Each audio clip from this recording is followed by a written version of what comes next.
चलिए तो question number हमारा है 9, कैपिटल गेन।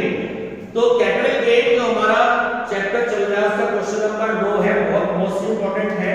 अब मैं आपको बताऊंगा कि इसमें मिस्टेक कहां होती है।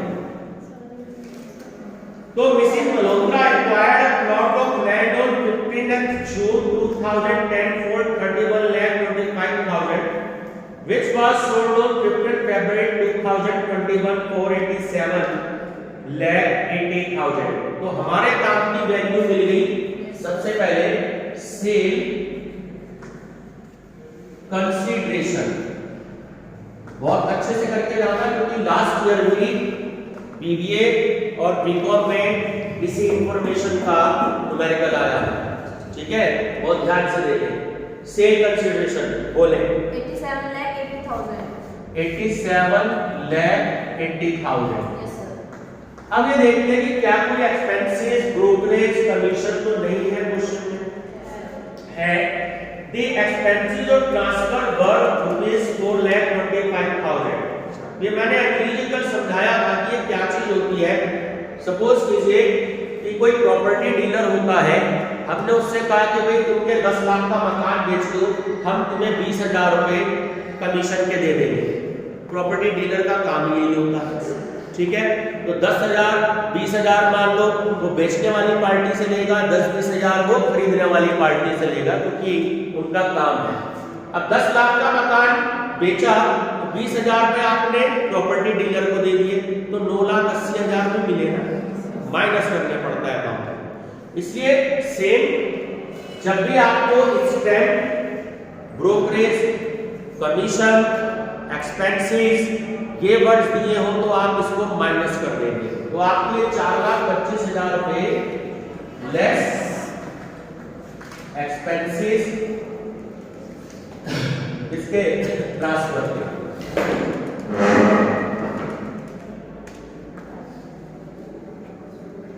एफडीआर कितना अमाउंट है 4,25,000। एक्सपेंसेस ब्रैकेट में लिख लेना ट्रांसफर के, ठीक है ना। तो 4,25,000 ये बात क्लियर होगी। तो 4,25,000 माइनस 835500। एक वर्ड होता है क्या वो बोलिए। हाँ 83550000। ठीक है।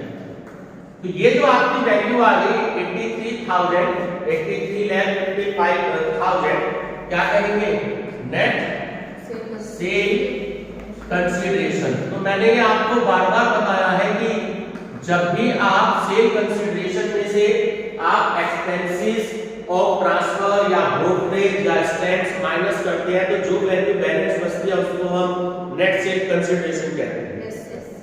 चलिए अब आगे देखते हैं कि क्या है। अब इस हाउस को परचेज किया था, देखो क्वेश्चन की फर्स्ट लाइन में गिवन है 2010 में। चलिए सॉल्व करते हैं। Less index cost of acquisition. बोलो कितने का परचेज किया था sir? 31,25,000 31,25,000 multiply by 301 divided by 167। 167 ठीक है। तो ये जो ईयर था आपका 2010 अब मैं इसमें भी आपको एक चीज बता दूं, जून का मंथ दे रखा है। तो अगर आपको 2009-10 दे रखा है क्वेश्चन में और 2010-11 दे रखा है, कौन सा यूज करेंगे प्राची जी? 10-11, क्योंकि 1 अप्रैल के बाद 2010 शुरू हो रहा है, 1 अप्रैल के बाद न्यू फाइनेंशियल ईयर शुरू होता है, तो आप 10-11 का लेंगे।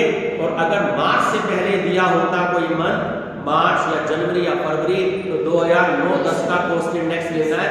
ये बच्चे गलती कर देते हैं, इसका ध्यान रखेंगे। बोलो सर 5632 5632 485। चलिए माइनस कर दीजिए। Long term capital gain sir 27225 27225 15 15 तो 27,22,515। अभी जो वैल्यू आई है ये आपकी आई है लॉन्ग टर्म कैपिटल गेन। चलिए आगे इंफॉर्मेशन पढ़ते हैं क्या दी है। नंबर फर्स्ट है bonds of national highway authority of India. ये बता दो कि जो भी ये हाईवे होते हैं हमारे, जैसे ये है टोल प्लाजा है, ये हमारे कॉलेज के बाहर, तो NHAI शॉर्ट में आपने नाम सुना होगा। NHAI पूरा नाम होता है national highway authority of India. ठीक है, सड़क जब बनाने का काम चलता है उसके बाद जब टोल लगता है तो उसकी जो गवर्निंग बॉडी है उसको हम कहते हैं NHAI, national highway authority of India. यही इसको टैकल करती है। ठीक है, तो इन्होंने 4 लाख रुपए इसके दिए। ठीक है, चलिए तो ये बात आपको ध्यान देना है, ये एग्जाम होते हैं। ठीक है, चलिए नेक्स्ट नंबर फर्स्ट एग्जम्पशन। इसकी मैं आपको बता दूं, याद रखना ये होता है 54 EC। 54 EC सरकार ने एग्जाम कर रखा है। अब तुम कहने लगो कि एग्रीकल्चर लैंड क्यों एग्जाम होती है इंडिया की, तो भैया सरकार ने कर रखी है, एग्रीकल्चर लैंड होती है। अब इसमें क्या कहें, लड़े सरकार से कि भैया एग्जाम क्यों कर रखा है? एग्जाम्पशन 54, ये तो याद रहेगा। EC और याद रखना है। ठीक है, सर EC भूल गए तो EC भूल गए तो एग्जामिनर चाहेगा तो आधा नंबर काट सकता है, क्योंकि 54 EC ही डिनोट करती है बॉन्ड्स ऑफ NHAI। अगर आपने 54 EC नहीं लिखा तो सिर्फ ये रह गया, तो 54 जो है वो तो फिर अगली डिडक्शन होगी ना न्यू हाउस की जो आप देते हैं, तो इसलिए याद रखना जरूरी है। 4 लाख रुपए ये हो गए इसके। ठीक है, अब सेकंड इंफॉर्मेशन पढ़ते हैं क्या है। Bonds of industry credit and investment corporation of India. आप सब लोगों ने ICICI बैंक का नाम सुना होगा। तो ICICI बैंक का पूरा नाम ये है, कहीं नोट करके रख लीजिएगा, अक्सर पूछा जाता है industrial credit and investment corporation of India. ठीक है, ध्यान रखेंगे। तो लिमिटेड रेडीमेबल आफ्टर 3 इयर्स। ठीक है, तो ध्यान रखना। अब इसी चीज में मैं बता दूंगा आपको कि ICICI बैंक के जो ये बॉन्ड्स होते हैं, अगर हम इसमें इनके बॉन्ड्स में इन्वेस्टमेंट करते हैं ICICI बैंक में, तो इसमें सरकार कोई भी एग्जम्पशन नहीं देती है। बात क्लियर हो गई? इसलिए 3 लाख को आप क्वेश्चन में मेंशन नहीं करेंगे, कोई भी एग्जम्पशन नहीं देती ICICI के बॉन्ड में अगर हम इन्वेस्ट करते हैं तो। अब है थर्ड नंबर पर investment made for purchase of residential house 16,90,000। अब बाकी तो मैं नेक्स्ट लेक्चर में आपको बताऊंगा, जब ब्रेक के बाद बात करेंगे। फिलहाल यहाँ पे कोई डेट मेंशन नहीं करी है, इसमें डेट का रूल है। अगर डेट मेंशन नहीं करी, सीधा 16,90,000 का जो इन्होंने एक रेजिडेंशियल हाउस जो इन्वेस्टमेंट करी है, अब उसकी एडजस्टमेंट समझ लीजिए। ये एग्जम्पशन होती है आपकी एग्जम्पशन अंडर सेक्शन 54F। ये याद रखना है आपको, अंडर सेक्शन 54F। नहीं याद रखोगे मेरे ऐसे एग्जाम में फिर कॉपी चेक करेंगे, F में लिखोगे फिर आधा नंबर यहाँ काट लेंगे। बात क्लियर हो गई? अब इसको बहुत ध्यान से समझ लीजिए कि कैसे कैसे अमाउंट। अब 3 अमाउंट का रोल है क्वेश्चन में, इस अमाउंट का, इस अमाउंट का, और जो 16,90,000 आपको क्वेश्चन में दिए हैं। ठीक है, ब्रेक के बाद हम बात करेंगे, मैं आपको बताऊंगा क्योंकि थोड़ा देर लग गई है। अब ये बात ध्यान रखना, जितना अमाउंट इन्वेस्ट किया है उसने दूसरे हाउस में,